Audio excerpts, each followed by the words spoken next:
गोरी बहन की शादी। विद्या बेटी, ये ले, ये साड़ी पहनकर तैयार हो जा। ये बादामी रंग तेरे गोरे रंग पे खूब खिलेगा। और हाँ, अच्छे से मेकअप करना ताकि लड़के वाले तुझे देखें तो देखते ही रह जाए। ठीक है मेरी प्यारी माँ। तभी बाहर से कांच टूटने की आवाज आती है। मालती गुस्से में बौखलाकर बाहर आती है, जहां कंचन पोछा लगा रही थी। मालती को देखते ही कंचन सहम सी गई। क्यों री काली करमजली, आज मेरी बेटी के लिए कितना बड़ा दिन है। तूने जानबूझकर इस शुभ घड़ी में कांच तोड़ दिया। नहीं माँ, मैं तो पोछा लगा रही थी, गलती से गुलदस्ता गिर गया। कहते हुए कंचन कपकपाई जा रही थी, क्योंकि उस दिन बड़ी ठंड थी। क्यों री, हाथों में जान नहीं है क्या? खाने को तो 10-10 रोटी एक बार में खा जाती है। अच्छे से पोछा लगा, फर्श एकदम चमकना चाहिए, और उसके बाद चाय समोसे नाश्ता भी बना देना। ये कहते हुए मालती जानबूझकर उस बेचारी के पैरों पर से चढ़कर चली जाती है, जिससे कड़ाके की ठंड के मौसम में उस बेचारी की चीख निकल जाती है। माँ मेरा हाथ। कंचन के साथ ऐसा जुल्म होता देखकर बिछौने पर लकवे में पड़े वासुदेव की आंखों से टप टप आंसू चूने लगते हैं। थोड़ी देर में वसुंधरा अपने बेटे कार्तिक के साथ विद्या को देखने आती है। तभी कंचन चाय नाश्ता लेकर परोसती है। आंटी जी, नाश्ता। मालती जी, ये लड़की कौन है? जी, ये इस घर की नौकरानी है। ये सुनते ही कंचन की आंखों में आंसू भर आते हैं। वो लड़के वालों के बीच से जाने लगी। तभी विद्या ने कहा, कंचन जरा रुक। माँ जी, ये इस घर की नौकरानी नहीं बल्कि मेरी बहन कंचन है। विद्या के शब्दों में कंचन के लिए एक बड़ा मान था। बड़ा प्यार है दोनों बहनों के बीच। बहन, मुझे मेरे कार्तिक के लिए आपकी विद्या पसंद है। तभी कंचन को उसके काले रंग के लिए नीचे दिखाते हुए मालती ने इतरा कर कहा, पसंद तो आनी ही थी वसुंधरा जी। मेरी विद्या किसी हूर से कम थोड़ी है। गोरी है, सुंदर है, कोई भी खोट नहीं है मेरी बच्ची में। अच्छा जी, अब हम चलते हैं, जल्द ही बारात लेकर आएंगे। वसुंधरा के जाने के बाद मालती कंचन पर आग बबूला होकर बोली, क्यों री काली कलोटन, तुझे कहा था ना कि अपने बदसूरत मुंह पर घूंघट ओढ़ कर बाहर आने को। अगर तेरी वजह से आज मेरी गोरी बेटी का रिश्ता कट जाता तो तेरी तो शादी हो नहीं रही। कम से कम अपनी बहन का तो घर बस जाने दे। अपनी सौतेली माँ मालती का दिया गया ताना कांटों की तरह कंचन के मन पर जा लगा। माँ, क्या मिलता है तुम्हें इस बेचारी का दिल दुखाकर? तू चुप कर विद्या, भूल मत, ये तेरी सौतेली बहन है। ये कभी तेरी खुशियां नहीं चाहेगी बल्कि तेरा बुरा चाहेगी। एक दिन तू बड़ा पछताएगी विद्या। ये कहकर मालती वहां से चली गई और कंचन फूट फूट कर रो पड़ी। विद्या, क्या मैं इतनी बुरी हूं कि अपनी बहन की शादी तोड़वा दूंगी? विद्या ने कंचन के आंसू पोंछे और डबडबाई आंखों से उसे देखकर कहा, मेरी बहन, माँ ने सिर्फ तेरा ऊपरी रंग देखा, आज तक तेरा प्यार भरा मन देखा ही नहीं, मगर तुम्हारी ये बहन है ना? भले ही विद्या और कंचन सौतेली बहन थीं, मगर दोनों के बीच सगी बहनों से बढ़कर प्यार था। हालांकि विद्या गोरी सुंदर थी और कंचन काली, मगर उसके बाल उतने ही लंबे काले। वसुदेव ने अपनी पहली पत्नी सुलोचना के मरने के बाद मालती से दूसरी शादी की। हालांकि दोनों का यह पुनर्विवाह था। मालती अपनी बेटी विद्या को साथ लेकर आई। विद्या ने तो कंचन को अपनी बहन मान लिया था, मगर मालती कंचन के काले रंग की वजह से उसे बेटी न ही मान सकी और न ही अपना सकी। यह भेदभाव वसुदेव से देखा नहीं गया और वो सदमे में चले गई।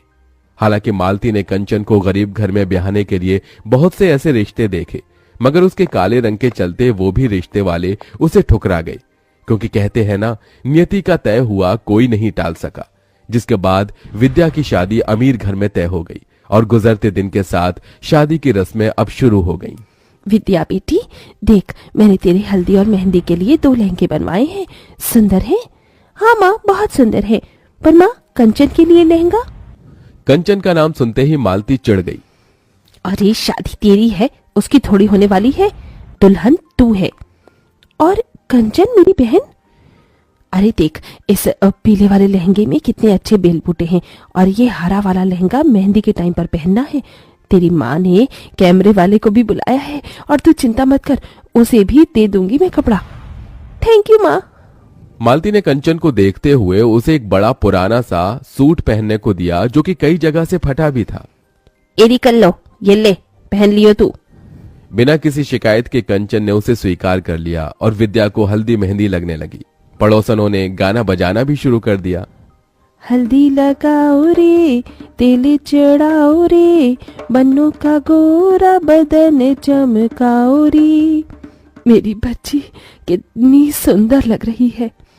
अरे मालती, अब क्या विद्या को हल्दी में ही नहला देगी? और क्या, रज रज के हल्दी लगाऊंगी, तभी तो मेरी विद्या का गोरा रंग खिलेगा। सबने बारी बारी से विद्या को हल्दी लगाई, मगर कंचन एकदम पीछे खड़ी थी। कंचन, तू अपनी बहन को हल्दी नहीं लगाएगी? आना, दूर क्यों खड़ी है? तभी मालती ने कंचन को हल्दी लगाने से रोक दिया। क्या हुआ माँ, तुमने मुझे रोक क्यों दिया? क्योंकि मैं नहीं चाहती कि तू अपने इन मनहूस काले हाथों से मेरी बेटी को हल्दी लगाए। कहीं मेरी बेटी का रिश्ता टूट गया तो? इतना अच्छा घर द्वार मिला है। मालती के साथ सभी पड़ोसन भी कंचन पर ताना कसने लगी। ठीक कह रही है मालती। अरे ये तो है ही अभागिन, दुनिया में आते ही माँ को खा गई। वही तो, इसे तो इस शादी के शुभ रस्मों से भी दूर ही रखो, इसकी काली नजर न लग जाए। होने वाली दुल्हन को वैसे भी इतनी गोरी और सुंदर जो है।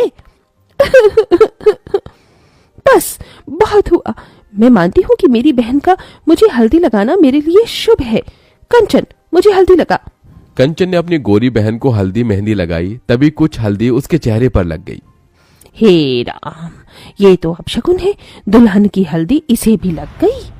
कंचन उस हल्दी को धोने लगी, तभी रुक जा कंचन, कहने दे इन्हें जो कहना है।